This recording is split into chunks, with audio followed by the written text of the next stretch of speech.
Hello parents, welcome back to the channel Praneeth mummy.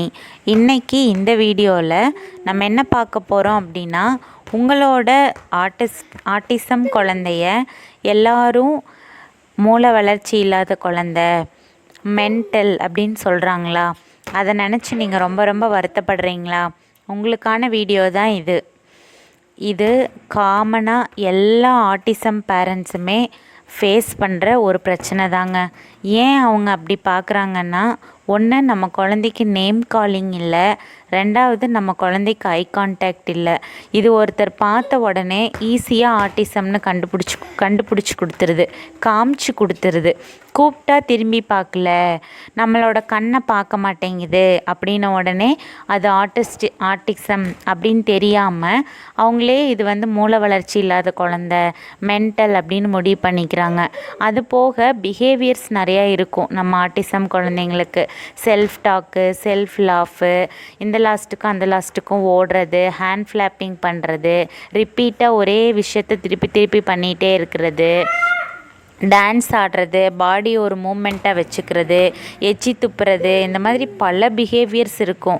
அந்த behaviours எல்லாம் பார்த்த உடனே இந்த குழந்த மென்டல், இந்த குழந்த லூஸு, இந்த குழந்த மூளை வளர்ச்சி இல்லாத குழந்த அப்படின்னு சொல்லி அவங்க பார்த்தோன்னே நினச்சிக்கிறாங்க. ஸோ இதுதான் அவங்க அந்த மாதிரி மென்டலோ லூஸுனோ அப்படின்னு நம்ம குழந்தைய நினைக்கிறதுக்கான காரணம்.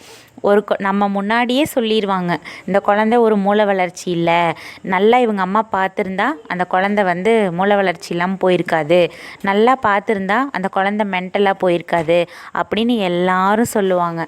நம்ம ரிலேட்டிவ்ஸ் ஃபுல்லாக அதை தான் சொல்லுவாங்க, நம்ம ஃப்ரெண்ட்ஸே அதை தான் சொல்லுவாங்க. நம்ம கூட காலேஜ் படித்தவங்க, ஸ்கூல் படித்தவங்க, நீ ஃபஸ்ட்டே கண்டுபிடிச்சிருந்தீங்கன்னா இப்படி ஆயிருக்காது, நீ நல்லா சொல்லி கொடுத்துருந்தீங்கன்னா இந்த மாதிரி ஆயிருக்காது அப்படின்னு நம்ம பேரண்ட்ஸே சொல்லுவாங்க. நம்ம மாமியார் மாமனாரும் சொல்லுவாங்க, நம்மளோட ஹோல் ஃபேமிலியே அதை தான் சொல்லுவாங்க. அதை விட்டுட்டு நம்ம ஃபேமிலி, நம்ம ரிலேட்டிவ்ஸ், ஃப்ரெண்ட்ஸை விட்டு வெளியில் போனீங்கன்னா இந்த சொசைட்டியும் அதை தான் சொல்லும், நீ சரியாக வளர்க்கலை, அதனால தான் அந்த குழந்தை லூஸாக போச்சு, மெண்டலாக போச்சு, அந்த குழந்தைக்கு மூளை வளர்ச்சி இல்லாமல் போச்சு அப்படின்னு சொல்லிட்டு ஹோல் சொசைட்டியுமே அதை தான் சொல்லும். உங்கள் குழந்தை முக்கியமாக பஸ்ஸில், பொது இடங்களில் நம்ம குழந்தைய கூட்டிகிட்டு போகும்போது பார்க்குற மற்றவங்க எல்லோரும் சொல்கிற விஷயமும் அதுதான், அந்த குழந்த மென்டல் அப்படிம்பாங்க. பஸ்ஸில்னா அவ்வளோ அநியாயம் நடக்கும். ஆர்டிஸ்டிக் குழந்தைங்கள பஸ்ஸில் கூட்டிகிட்டு போகும்போது மற்ற ஆர்டிஸ்டிக் பேரண்ட்ஸோடு பேசும்போது அவ்வளோ கதைகள் சொல்லுவாங்க. கேட்குறக்கே நம்மளுக்கே மனசு கஷ்டமாக இருக்கும். அது போக ஏங்க எனக்கே நடந்திருக்குது, டெய்லியும் நடந்துட்டு தான் இருக்குது. இன்றைக்கும் ஃபேஸ் பண்ணிட்டு தான் வந்தேன், இப்படி டெய்லியும் ஃபேஸ் பண்ணிட்டு தான் இருக்கேன். மூளை வளர்ச்சி இல்லாத குழந்த அப்படின்னு சொல்லிடுவாங்க. இந்த நல்லா பார்த்துருந்தா அந்த குழந்த மூளை வளர்ச்சி இல்லாமல் போயிருக்காது, நல்லா பார்க்காததுனால தான் அந்த குழந்த மூளை வளர்ச்சி இல்லாமல் போச்சு அப்படின்னு ஒரே வேர்டில் சொல்லிடுவாங்க. நம்மளோட ஸ்ட்ரகிள்ஸ், கஷ்டம் எதையுமே அவங்க பாதர் பண்ணிக்க மாட்டாங்க, உடனே சொல்லிடுவாங்க இந்த மாதிரி வார்த்தைகளை. டெய்லியும் நானும் இதை ஃபேஸ் பண்ணிட்டு தாங்க இருக்கேன். ஃபஸ்ட்டெல்லாம் ரொம்ப கோவம் வரும், இந்த மாதிரி சொல்லிட்டாங்கன்னா ரொம்ப ரொம்ப கோவம் வரும். ஒருத்தர் 2 பேர் சொன்னால் பரவாயில்ல, ஹோல் வேர்ல்டே சொன்னால் அப்புறம் என்ன தாங்க பண்ணுறது. ஃபஸ்ட்லாம் ரொம்ப கோவம் வந்துகிட்டே இருந்துச்சு, அவங்க கூட ஆர்கியூ பண்ணிகிட்டு இருந்தேன், சண்டை போட்டிருந்தேன். நாளாக அதுவும் இல்லாமல் போயிடுச்சு, குறைஞ்சிருச்சு.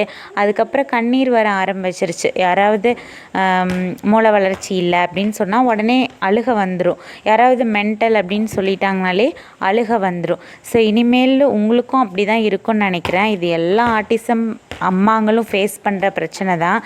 நம்ம அமைதியாக இருப்போம், நம்மளை ஓகே சொல்லிட்டு போகிறாங்க, குழந்தைய மென்டல்னு சொல்கிறாங்களா, நம்ம ஒன்றும் பேச வேண்டாங்க, அமைதியாக இருப்போம். இட்ஸ் ஓகே சொல்லிட்டு போகிறாங்கன்னு சொல்லிட்டு நம்ம அமைதியாக இருப்போம்.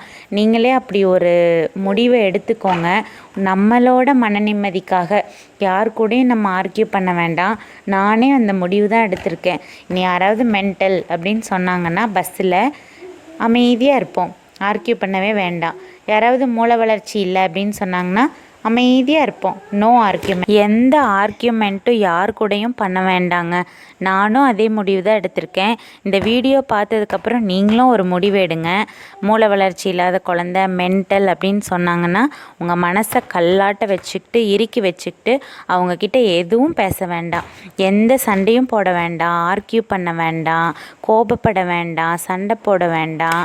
நான் அதுக்கப்புறம் உங்களை குறை சொல்லுவாங்க. உங்களை குறை சொன்னாலும் சரி, நீங்கள் ஆர்கியூ பண்ண வேண்டாம், கோவப்பட வேண்டாம், சண்டை போட வேண்டாம். அதுக்காக நீங்கள் நினச்சி நம்ம குழந்தைய மென்டல்னு சொல்கிறாங்களே, நம்ம குழந்தைய மூளை வளர்ச்சி இல்லைன்னு சொல்கிறாங்களே, நம்ம குழந்தைய கம்யூனிகேஷன் மட்டும்தான் இல்லை, ஆனால் ஏன் இந்த உலகம் அதை புரிஞ்சுக்க மாட்டேங்குது அப்படின்னு சொல்லி நினச்சி நீங்கள் கண்ணீர் விட்டு அழுக வேண்டாம். மனசை தைரியமாக வச்சுக்கோங்க. கர்மா இஸ் அ பூமராங்னு சொல்லுவாங்க இல்லையா? நம்ம அடுத்தவங்கள என்ன பேசுகிறோமோ அதெல்லாம் திருப்பி அவங்களுக்கே நடக்கும். காலமே அதுக்கு பதில் சொல்லும். கடவுளே தீர்ப்பு வழங்குவார். நம்ம யாரையும் எதையுமே சொல்ல வேண்டாம். நம்மளோட வேலை என்ன? நம்மளுக்கு நிறைய வேலை இருக்குங்க. நம்ம குழந்தைய இம்ப்ரூவ் பண்ண வேண்டிய வேலை இருக்குது. அதனால் நம்ம குழந்தைய நம்ம பார்த்துக்கலாம், நம்ம ஃபேமிலி நம்ம பார்த்துக்கலாம். நம்மளோட ஹெல்த்தை நம்ம தான் ஆரோக்கியமாக வச்சுக்கணும். முக்கியமாக ஆட்டிசம் பேரண்ட் முக்கியமாக ஆட்டிசம் மதர், அப்பா கூட ஒர்க் போயிடுவாங்க, ஈவினிங் தான் வருவாங்க. அந்த மதர் தான் ஹோல் பிரச்சனையும் ஃபேஸ் பண்ணிகிட்ருப்பாங்க. ஒரு பஸ்ஸில் வெளியில் கூட்டிகிட்டு போகும்போது எல்லா பிரச்சனையும் ஃபேஸ் பண்ணுறது அந்த மதராக தான் இருப்பாங்க. ஸோ எல்லா ஆட்டிசம் மதருக்கும் நானே அதை தாங்க ஃபாலோ பண்ண போகிறேன்.